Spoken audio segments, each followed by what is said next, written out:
Hello, नमस्कार दोस्तों। आप सभी का स्वागत है आपके अपने यूट्यूब चैनल AV97 क्लासेस में। मैं अजय सिंह आपका हार्दिक स्वागत करता हूं। आज की इस वीडियो में नवपाषाण काल के बारे में हम न्यूलिथिक एज के बारे में हम अध्ययन करेंगे। इससे पहले हम पुरापाषाण काल और मध्यपाषाण काल के बारे में जितने भी हमारे फैक्ट थे वो हम अध्ययन कर चुके हैं। विस्तार पूर्वक से हम अध्ययन कर चुके हैं। पुरापाषाण काल और मध्यपाषाण काल से हमारे क्वेश्चन बन सकते थे और आज हम ये नवपाषाण काल के बारे में हम अध्ययन करेंगे। विश्व के संदर्भ में नवपाषाण काल की शुरुआत नवपाषाण काल की शुरुआत कब हुई थी? 9000 में ईस्वी में हुई थी। 9000 ईस्वी में हुई थी, परंतु भारत में इसकी शुरुआत 4000 ईसा पूर्व में हुई थी और एक जगह इसको 7000 ईसा पूर्व लिखा हुआ है। परंतु जो हमारे यूजीसी नेट परीक्षा में दिनांक से संबंधित क्वेश्चन नहीं पूछा जाता, ये जरूर क्वेश्चन बनता है विश्व के संदर्भ में कब, परंतु भारत में इसकी शुरुआत है 9000 7000 या 4000, दो जगह कहीं 7000 ईसा पूर्व कहीं 4000 ईसा पूर्व है। नवपाषाण शब्द का प्रयोग सबसे पहले किसने किया था? नवपाषाण शब्द का प्रयोग सबसे पहले जॉन लुबाक ने अपनी पुस्तक प्री हिस्टोरिक टाइम्स में किया था। नवपाषाण शब्द का प्रयोग सर्वप्रथम जॉन लुबाक ने अपनी पुस्तक प्री हिस्टोरिक टाइम्स में किया था, जॉन लुबाक ने। और एक जगह नवपाषाण शब्द का प्रयोग सबसे पहले बताया जा रहा है थॉमसन ने भी किया था। किसने? थॉमसन ने। तो ये दो क्वेश्चन है, अगर ऑप्शन में हो तो ध्यान रखना है कि सबसे पहले कौन है। प्री हिस्टोरिक पुस्तक में तो दिया है नवपाषाण शब्द का जॉन लुबाक ने, और गार्डन चाइल्ड ने नवपाषाण ताम्रपाषाण संस्कृति हेतु शब्द दिया है, वो किसने? गार्डन चाइल्ड के द्वारा। और नवपाषाण शब्द का प्रयोग जॉन लुबाक ने भी किया है। नवपाषाण शब्द का प्रयोग थॉमसन ने भी किया है।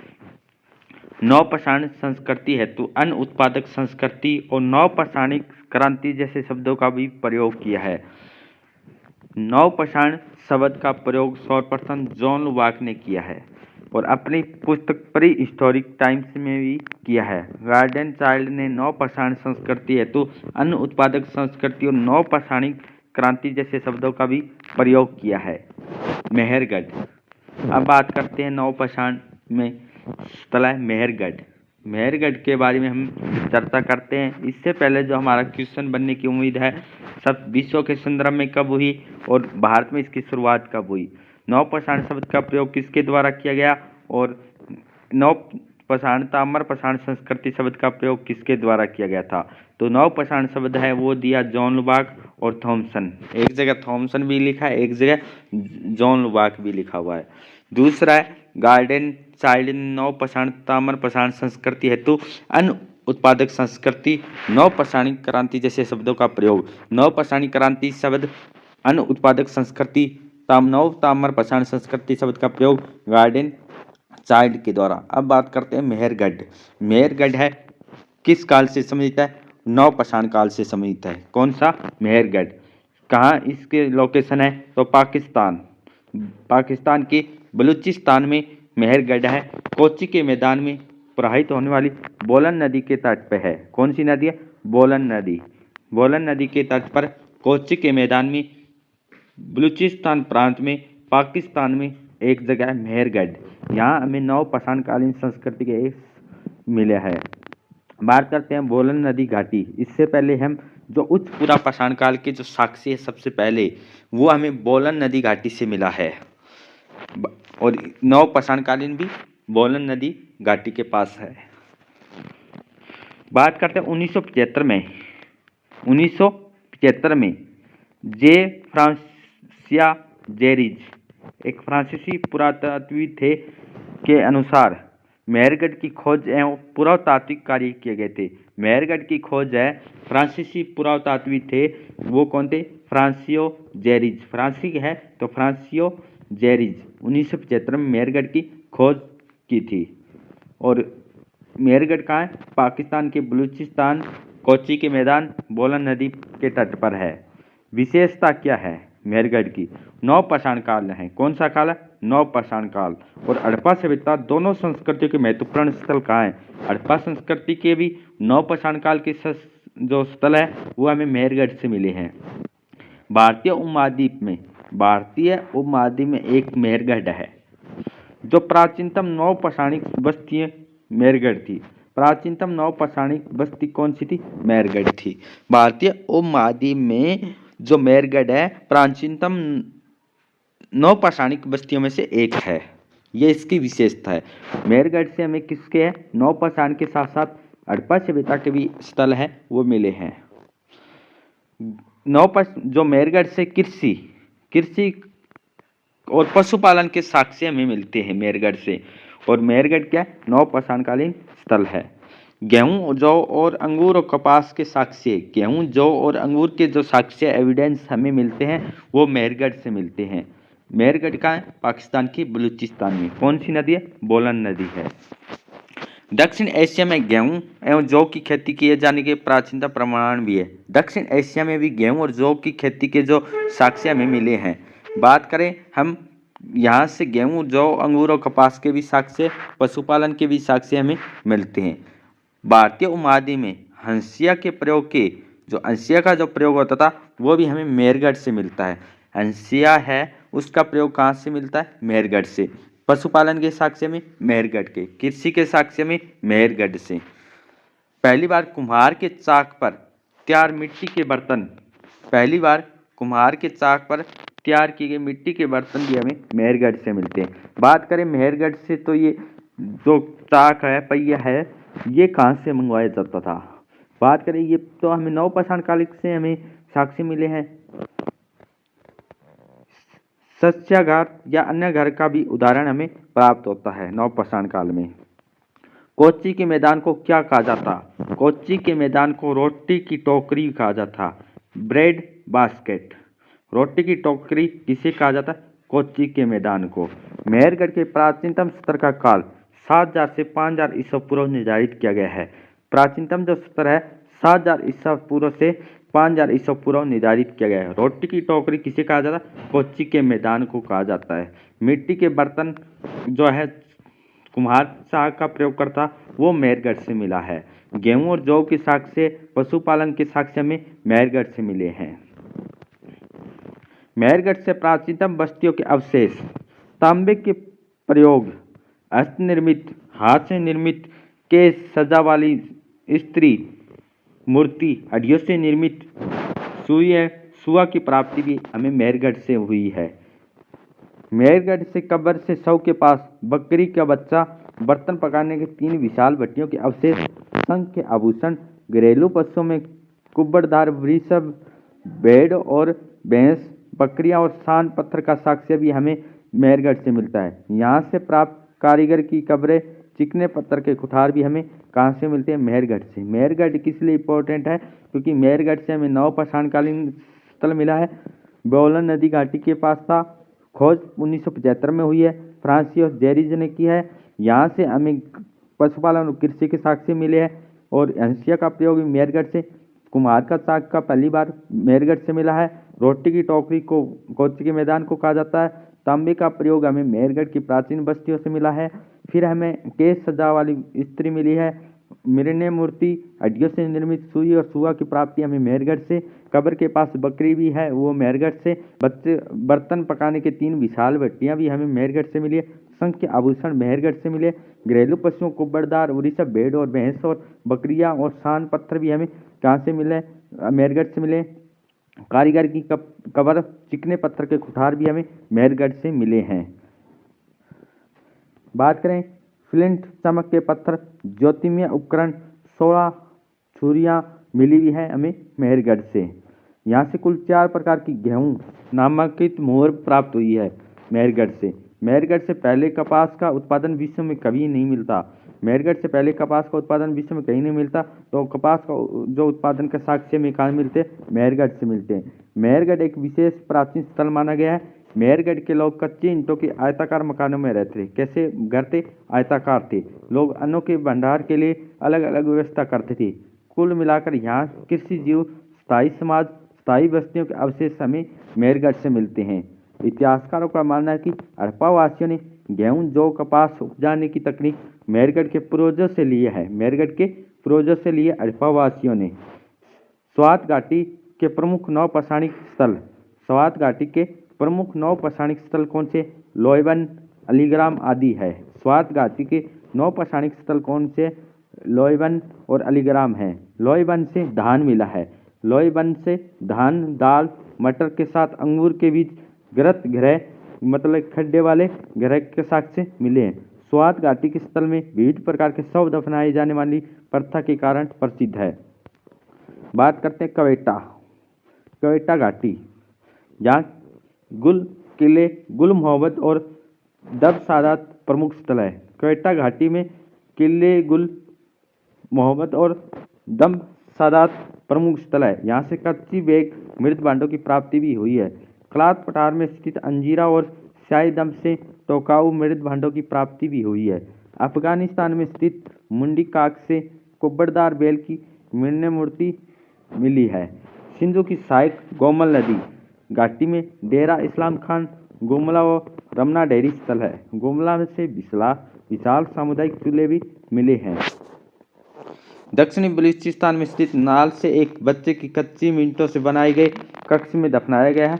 मनके की माला और स्टिक लटकन समाधि सामग्री के रूप में मिले। बहालपुर के चौलिस्तान से आकरा मृद भांड स्थलों की भी प्राप्तियां हुई है। इस संस्कृति के वलवाली नामक स्थल से तांबे के टुकड़े 32 मृण मूर्तियां कुब्बड़दार वृक्ष भी शामिल है। सरायखोला पाकिस्तान के नौपाषाणिक उपकरणों में से मिला है। महत्वपूर्ण जो फैक्ट है, जौ का प्रयोग मानव द्वारा सबसे पहले प्रयुक्त किया गया तांबा धातु थी जिसका मानव ने पहली बार प्रयोग किया था। नौपाषाणी। आकरा मृद भांड पढ़ने से पहले हम चर्चा करते हैं मैप में नौपाषाणी काल के स्थल कौन कौन से है। नौपाषाणी कश्मीर घाटी में बुरुजहम, श्रीनगर और गुफकराल।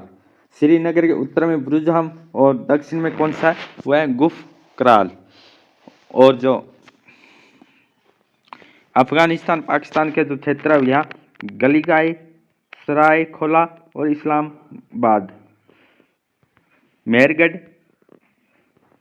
अफगानिस्तान जो किले गुल मोहम्मद, कवेटा और सिंधु।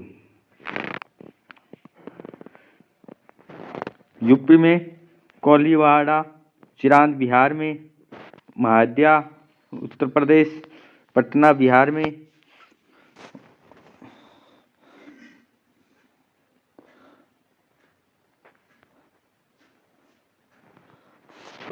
कोडिकल कर्नाटक, टटाल कर्नाटक, कुपवाल कर्नाटक, हलूर कर्नाटक। तमिलनाडु में पेमियापल्ली।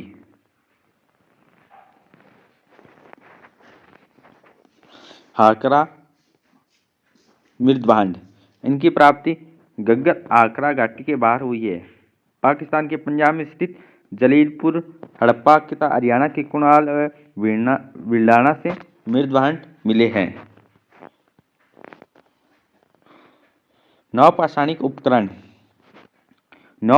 उपकरण हैं वो पॉलिशदार कुल्हाड़ी, बसुल्ला, रुखानी और हथौड़े हैं। पॉलिशदार कुल्हाड़ी है, बसुल्ला और रुखानी और हथौड़े हमें नौपाषाणिक उपकरण मिले हैं। इंपॉर्टेंट है पॉलिशदार कुल्हाड़ी। यहाँ पे नौपाषाण में क्या हुआ है?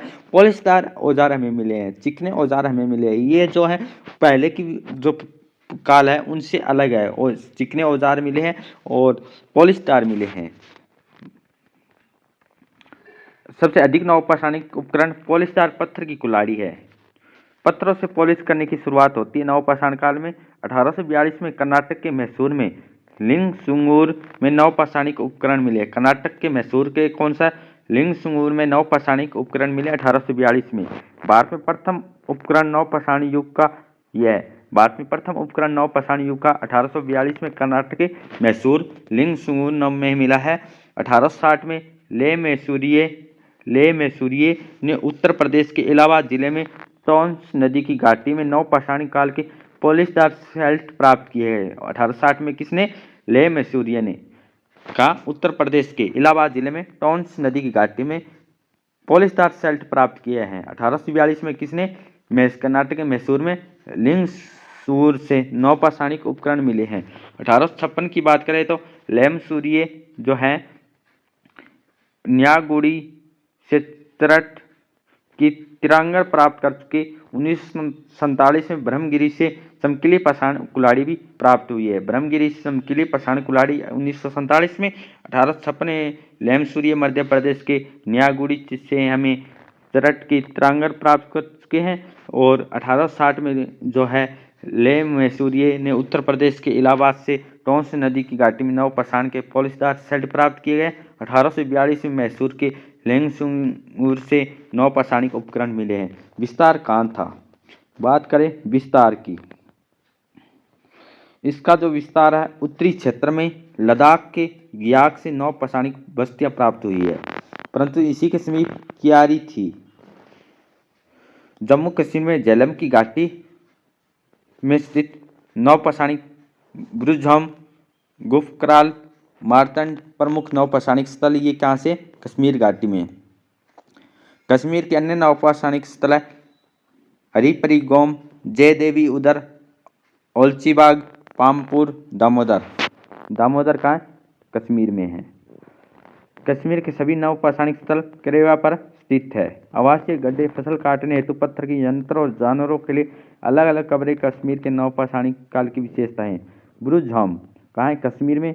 ब्रुजहम का शाब्दिक अर्थ है ब्रुज वृक्ष का स्थान, प्लेस ऑफ बर्थ होता है। वृक्ष के इस स्थल को डी टेरा एवं पीटरसन ने 1935 में खोजा था। ब्रुजहम को है किसने? डी टेरा एवं पीटरसन ने 1935 में खोजा। गड्ढा घर थे। मालिक के साथ कुत्ते दफनाने के साक्ष्य में ब्रुजहम से मिले नवपाषाणिक कालीन सभ्यता है। इसकी खोज 1935 में पीटरसन और डी टेरा ने की थी। यहाँ के लोग रुखड़े धूसर मृद बांडों का प्रयोग करते थे। कौन से? धूसर मृद बांड का प्रयोग। और मालिक के साथ कुत्ते दफनाने के साक्ष्य में ब्रुजहम कश्मीर से मिले हैं। गंडासा या हार्वेस्टर का साक्ष्य ब्रुजहम से मिलता है। गंडासा और हार्वेस्टर है उसका साक्ष्य में ब्रुजहम से मिलता है। कैसा नौपाषाणिक स्थल है?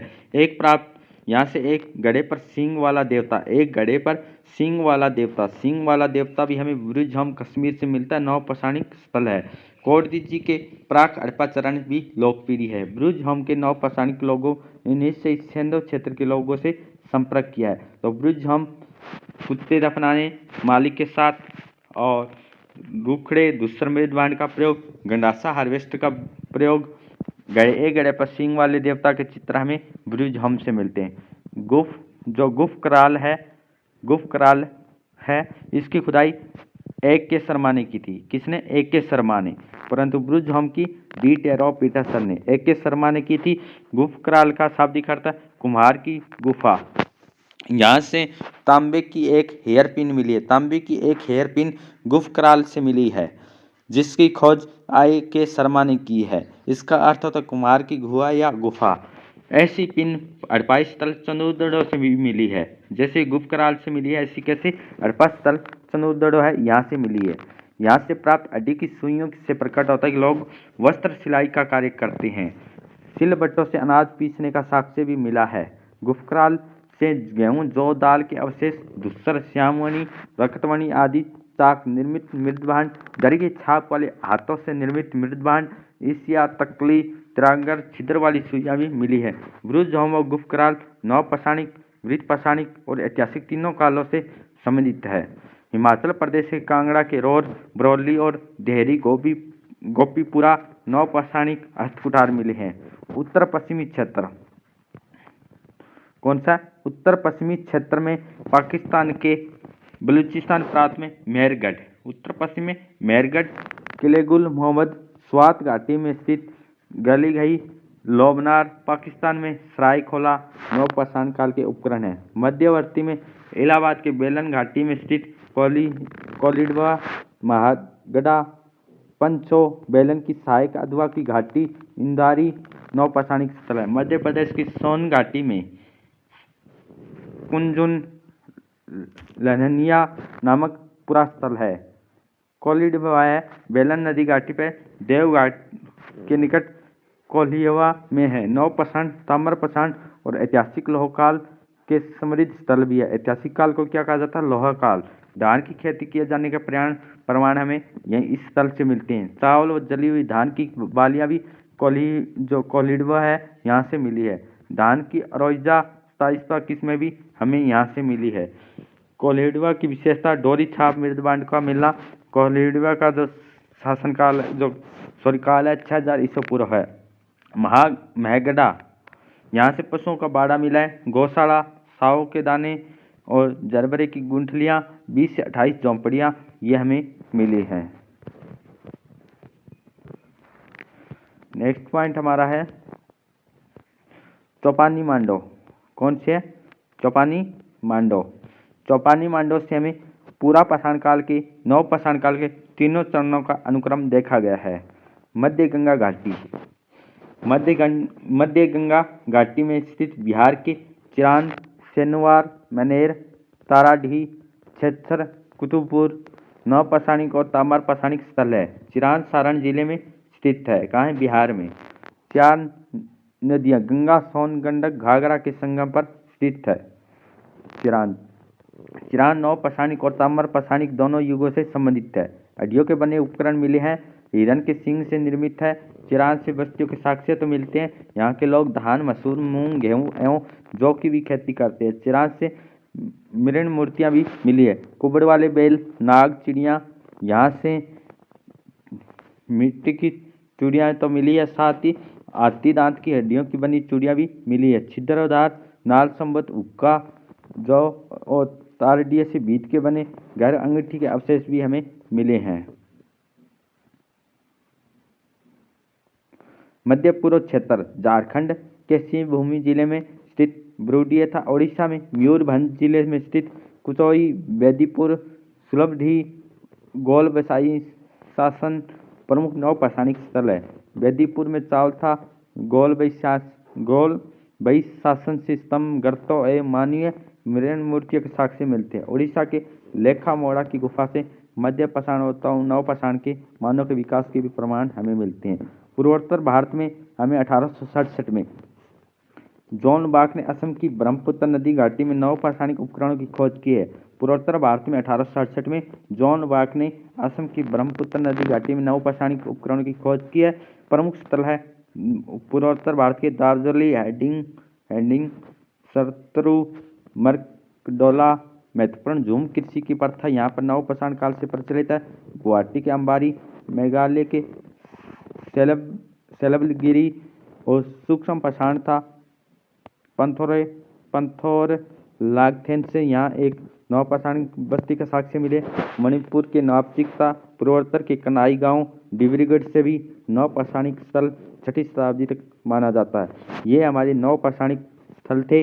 हम दक्षिण भारत की प्रमुख नवपाषाणिक संस्कृति के बारे में नेक्स्ट क्लास में हम अध्ययन करेंगे। आज के इस सेशन को हम यहीं विराम करते हैं। Thank you all of you. जय हिंद, जय भारत।